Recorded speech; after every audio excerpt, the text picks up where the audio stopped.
It was fall in 1887 when a stranger came to Cedar Falls, quiet as sunset and twice as tired. The nights had gotten cold by then. Ice covered the ground and the air felt sharp like broken glass. Just past the town's edge, a woman walked into the shadow of an old chicken house and never came back out. No one saw her come. She didn't go through the train stop or the store. She came with nothing but a torn bag and the look of someone running from something bad and patient. Jake Sullivan wasn't one to look where he wasn't wanted. He had fence posts to fix, wood to cut, and mouths to feed. Life left little room for anything strange. But on the third morning, his chickens wouldn't quiet down. They wouldn't sit still, wouldn't eat, and made noise like a storm was coming from inside them. Jake walked across the yard with a feed sack over his shoulder, his boots making noise on the frozen ground. He opened the chicken house door expecting maybe a fox or a broken perch. What he found instead was a woman. She was curled in the far corner, half buried in straw. Her dress was torn at the bottom, her boots were wet and stiff with cold. One hand held a beaten bag, the other tucked under her cheek. She was asleep, the deep, dreamless sleep that comes after you've run out of strength. She'd been there 3 days, though he wouldn't know it until later.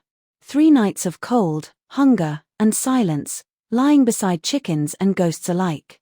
The door creaked, the light moved, and she stirred. Then she sat up fast, eyes wild, body tight with fear. "Don't scream," she said, her voice cracked and dry. "Please. I'll leave. Just let me catch my breath." Boone didn't jump. He just stood with the stillness he carried like a tool on his belt. "You're not going anywhere like that," he said. She tried to push herself up, failed, then leaned against the wall. He saw the shake in her arms, the dirt on her sleeves, the blood on her hands. "What's your name?" A pause. Then, "Mary," she said. "Mary Cartwright." He didn't believe her, but he nodded just the same. He stepped inside, careful not to crowd her. The chickens scattered. She didn't. "There's coffee on the stove," he said. "Clean water. A fire. You can rest a while. Then we'll talk." She didn't answer, but she looked at him like he'd said something dangerous. That's how she came to Boone Merritt's ranch. Not with a name he trusted, not with a past she could afford to tell. Just a stranger who'd slept in a chicken house for 3 nights and still hadn't let herself fall apart. Boone didn't ask questions that first morning. He brought her inside like he would a half-frozen animal, slow, careful, without fuss. The stove burned low, making shadows on the floor. He laid a blanket over the old couch and poured a cup of hot water from the pot. No tea leaves, just steam and warmth. She sat stiff, her fingers wrapped around the tin cup like it was life itself. Her eyes kept moving to the door as if it might fly open and drag her back to wherever she'd come from. The quiet was broken by small footsteps, bare, light, careful. Ellie, age 7, peeked around the doorway with a cloth doll held to her chest. Her brother Tommy, a year or 2 older, hung back with doubt in his eyes and a slingshot in his hand. "Pa?" Tommy asked. "Who's that?" Boone didn't look up from fixing the fire. "Just someone who needs rest." "Is she staying?" Ellie whispered. Boone stood and turned. "For now." The woman didn't speak. She held her cup and stared at the flames like they might hold an answer. She looked older than she was, not by lines on her face, but by the way she sat, as if she hadn't rested in years. Boone noticed how she jumped when Ellie came near. How she didn't take off her gloves even by the fire. How her eyes looked around the room before settling on the window like a compass needle pointing north. Later, when she'd fallen asleep curled on the couch, Boone stepped outside to split wood. The rhythm calmed him. He wasn't a man drawn to strays or stories. But the girl in the chicken house, no, the girl who called herself Mary, had a look about her. Not lost, not broken, but bracing inside. Ellie laid a blanket over the woman's legs without waking her. Tommy watched her like one watches a fire too close to dry grass. "She's hiding something," he said quietly.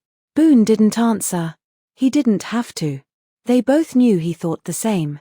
By nightfall, the stranger in their home had eaten 3 bites of stew, asked for nothing, and spoken not a single truth. But Boone had seen her jump at the sound of a wagon wheel outside. He'd seen the way she pressed her fingers into her palm like she was remembering something she'd rather forget. And for reasons he couldn't quite name, he let her stay another night. By the second morning, she was up before the rooster. Boone found her outside chopping carrots with a dull kitchen knife, sleeves rolled to her elbows, the bottom of her dress wet with dew. "You didn't have to do that," he said, stepping off the porch. She didn't look at him. "I don't take charity." He studied her a moment, the set of her shoulders, the quiet strength in her voice. He nodded. "Fair enough." That morning the house smelled of stew and bread, the kind that fills a space too long empty of comfort. Ellie spun in her little chair when she saw the pot. Tommy gave a grunt that meant he approved.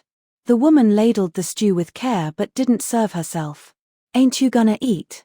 Ellie asked. The woman glanced up. "Not yet. I'll wait." Boone watched her across the table. She didn't meet his eyes, didn't need to. He could see she was still a guest in her own skin. Later that day, she gathered eggs from the chicken house and hung laundry out to dry. She mended Ellie's dress without being asked. She swept the floors and folded the blankets. Her movements were careful, exact, practiced like someone who'd done it 1,000 times for someone who never said thank you. Boone worked the field that day, but every now and then his eyes moved toward the house. Not because he didn't trust her, because he did, and couldn't figure why. It was Tommy who said what Boone kept to himself. "She ain't just passing through, is she?" the boy asked, looking toward the porch. Boone didn't answer at first. He pushed the spade into the earth and leaned on it. "Sometimes folks don't run unless they got a reason." "You think someone's looking for her?" Boone looked toward the hills where the wind stirred the dry grass. "I think someone already found her, and she's trying to forget." That night, the woman sat by the fire with Ellie curled beside her, head on her lap. She stroked the girl's hair without thinking, her hand moving in soft, absent rhythm. Her other hand held a torn scrap of paper tucked behind her apron. Boone watched her from the kitchen doorway. She looked peaceful, not happy, not safe, but at peace. Like a woman pausing between storms. And yet he knew it wouldn't last. Not without the truth, and not while shadows still clung to her name. The first sign came with the letter. A stranger rode into Willow Creek with a leather bag and questions on his tongue. He left a message at the general store, sealed in wax and addressed to Miss Mary Cartwright. No one by that name lived in town, but the clerk, a woman with sharp memory and sharper ears, remembered Boone Merritt had taken in a girl not long ago. Boone found the letter waiting on his porch rail when he came in from the field. Inside, the woman stood at the stove stirring flour into gravy. The smell of brown butter filled the room. But when she saw the paper in Boone's hand, the spoon slipped from her fingers and clattered to the floor. "Where did you get that?" she whispered. Boone didn't answer right away. He crossed the room, held the envelope out. "Care to explain who's sending you letters under the name you gave me?" The woman's hand stayed at her sides, still empty. "No." Boone's jaw worked. He didn't push, not yet. But he watched her face change, watched the blood drain and the walls rise. That night, long after the children had gone to bed, Boone found her sitting outside on the porch swing, arms wrapped tight around herself like she was holding in a scream. "I was promised to a man," she said before he could speak. "Back east. My father arranged it. Said he was wealthy, proper. Said I'd be taken care of." Boone leaned against the post in silence. "He wasn't kind," she continued, her voice low. "He wasn't even patient. The first time I said no, he locked me in the cellar. The second time, he showed me what happened to women who disobeyed."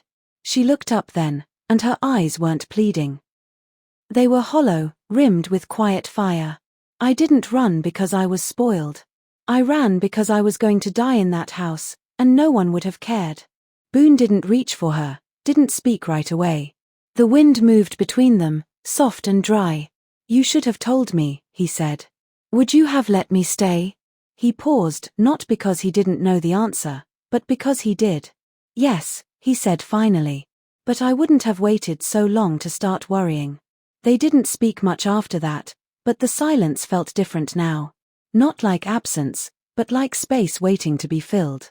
And somewhere beyond the fields, Past the low ridge, in the hush of pine, a rider turned his horse toward the valley with Harlan Brewer's name on his lips. The man rode into town like he owned it. Clean boots, pressed collar, gloves softer than anything sold in Willow Creek. His horse was black as a coal vein and twice as mean. He asked questions with a calm, clipped voice. Too calm for a man looking for a runaway bride. Delilah Carr, he said at the post office. Traveling under the name Mary Cartwright. Have you seen her? He showed a sketch, unsmiling, unmistakable. By sundown, word reached Boone's ranch. It always did in towns like that.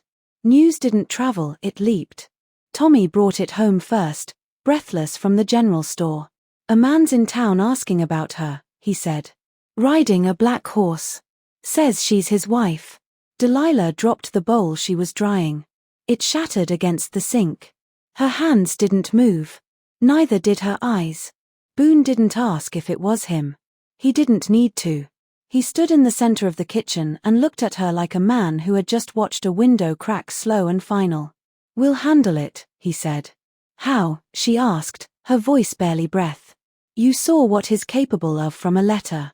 You haven't met him in the flesh. Boone set his jaw. Then I guess it's time I did. That night, Boone sat alone in the barn sharpening a hoe blade. Not because it was dull, but because it kept his hands from doing something foolish. He had taken in a stranger. Now he found himself defending her like she was his own blood. Or something even more dangerous, something like hope. In town, Harlan Brewer booked a room above the saloon. Paid extra for privacy, declined whiskey, and stared long into the mirror like a man practicing kindness until it looked natural. The next morning, Boone saddled his horse and rode into Willow Creek. He didn't bring a rifle, just a question and a name. He found Harlan outside the sheriff's office, adjusting his gloves like the dust offended him. I believe you've been asking about someone staying on my land, Boone said evenly. Harlan turned, smiled without warmth. You must be the rancher. Boone, is it? That's right. Then you've been harboring my fiancée. Miss Carr and I have a legal arrangement. Boone's voice didn't rise. She says otherwise. She's confused. Fragile. She's run before. He leaned in slightly. I'm here to bring her home. I suggest you stay out of it. Boone stepped closer. She's already home. Neither man moved. The wind stirred dust around their boots. For a moment, it looked like a fight might break open right there. But Harlan smiled again, a thin blade of a smile. We'll see what the law says. And with that, he turned and walked inside. Boots polished, heart black. That evening, the sky hung low and purple, the kind of dusk that made every shadow feel like a warning. Delilah stood at the sink scrubbing a plate that was already clean. Her sleeves were wet, her eyes distant. Boone came in from the porch, silent as always. But there was something different in his stillness, like the ground before thunder. He's not leaving, is he? She asked without turning. Boone took off his hat, hung it by the door. No, he said. Not yet. He will find a way. He always does. She gripped the edge of the counter, knuckles white. He will say I'm his, that I'm mad, that I belong to him. And there won't be a thing I can say to undo it. Boone crossed the room slowly, stopped just short of her. There's one thing. She turned, guarded. What? He didn't flinch. Marry me. The words landed hard between them. No softness, no romance. Just truth. What? She said again, voice hollow. His claiming legal right, Boone said. If you and I were married, truly married, he'd lose that claim. The law might not always protect the vulnerable, but it still respects a husband's shield. Delilah stared at him. Not with anger, not even surprise, but exhaustion. You don't know me. I know enough, he replied. You don't owe me anything. Ain't about owing, Boone said. It's about choosing. He looked at her then, fully. No pity, just a steady, quiet kind of honor. You deserve safety. And I've got room for one more under this roof. She turned away, blinking hard. And what about your children? What kind of example is marrying a stranger? You're not a stranger to them, he said. And truth is, You're not a stranger to me anymore either. The room fell still except for the ticking of the mantel clock. Delilah's fingers traced the edge of the counter like she was trying to remember the shape of courage. It wouldn't be real, she said. This marriage. Boone nodded slowly. Not at first. He paused, voice lower now. But that don't mean it wouldn't matter. And so they stood in the quiet heart of the house. Not as lovers, not yet, but as two people who had weathered too much alone and were finally willing to try something different. A truce. A promise. A beginning. They were married on a Thursday morning. No lace, no veil. Just Boone in his cleanest shirt, Delilah in her mended dress, and a witness from the feed store who owed Boone a favor. The vows were brief. No ring, no kiss. Just two names spoken together, Merritt and Carr, and a line drawn in the sand where no one else could cross. Harlan Brewer didn't take it well. He stormed into the sheriff's office with a copy of the original engagement contract, a formal agreement signed by her late father, and a list of grievances delivered in a voice smooth as a courtroom lawyer. She's my fiancée, he insisted. She's mentally unwell. I have documentation. Her family entrusted her to my care. The sheriff leaned back in his chair, unimpressed. She's Boone Merritt's wife now, he said, thumbing through the marriage record. That makes her a citizen of this town. And under this roof, a man doesn't get to call a woman his property. But Harlan wasn't finished. No, he waited until Saturday market, when the whole town spilled onto Main Street. Children racing between wagons, pies cooling on tables, chickens pecking at spilled seed. That's when he made his move. Delilah had gone into town with Ellie to trade eggs. Boone stayed back to fix the barn roof. She didn't see Harlan until he was standing in front of her, hat in hand, eyes cold behind the practiced smile. Delilah, he said gently. It's time to come home. Ellie froze. Delilah didn't move. You've made your point, he continued. But this game has gone on long enough. Your father would be ashamed. Delilah stepped in front of Ellie. My father is dead. And so is whatever promise he made to you. Harlan's hand twitched toward her arm. That's when the voice cut through the crowd like a rifle shot. Take one more step, Boone growled, and you'll regret it. The market went still. Even the chickens stopped their scratching. Boone walked forward, slow and solid, every inch the wall between them. You've had your say, he told Harlan. Now I'll have mine. He stood between them now, eyes locked on the man who'd haunted Delilah's past. She's my wife, and she's not leaving. Harlan's mouth curled. You think this backwards farce will hold up in court? Boone didn't blink. You think the law is your sword. But it ain't. Not here. Here, it's the line we stand on. And you just crossed it. The sheriff appeared behind Harlan, hand on his belt buckle. Mr. Brewer, he said plainly. I think it's time you left town. Harlan looked at them all, the sheriff, the townsfolk, the woman who no longer flinched in his shadow. And for the first time, found himself outnumbered. He tipped his hat, forced a smile that broke at the edges, and walked away. Delilah turned toward Boone. Her hands trembled, but her eyes were clear. You didn't have to do that, she whispered. Boone met her gaze. But I wanted to. Spring came late that year. The thaw moved in slow, like it was testing its welcome. Snow melt trickled through the fields, loosening the dirt where the frost had once held everything tight. Delilah planted herbs beneath the porch rail. Not because they were needed, but because they were hers now. Something small and green and growing. Something she chose. Inside, Ellie practiced her letters beside the hearth while Tommy worked the gate without being told. Boone built a swing on the cartonwood tree, not for any reason but joy. And Delilah. She began to laugh. Not often, not loudly, but freely. One morning, Boone found her in the garden, brushing soil from her fingers. Her sleeves were rolled, her hair pinned loose. The earth clung to her in quiet streaks, like it belonged there. The lettuce is coming up crooked, she said without turning. Boone stepped beside her, hands in his pockets, eyes soft. It's trying, though. She smiled faintly. Ain't that enough? They stood together in the hush of the morning, the light climbing through the branches, the wind slow and warm. Their hands rested inches apart. Neither one reached, not yet. I meant what I said, Boone murmured. She glanced toward him. Back in town? You're my wife. Not just on paper. Delilah's breath caught, just slightly. He looked at her, not with pressure, not with pride, but with the steady kind of knowing that only comes after storms. I didn't marry you to save you, he said. I married you 'cause somewhere along the way, I started hoping you'd stay. She didn't answer right away. Instead, she reached for his hand, fingers rough from work meeting fingers raw from healing, and laced them together, slow and sure. Then I reckon I already have, she whispered. Boone stepped closer. The air between them shifted, gentle, expectant. Delilah tilted her chin just slightly, as if the answer to every question lived in that breath between them. And then he kissed her. Not with heat or urgency, but with certainty. The kind of kiss that doesn't ask permission because permission had already been given in silences, in meals shared, in safety offered and returned. The clouds opened just a little, casting golden light across the ridge and the porch and the garden they tended together.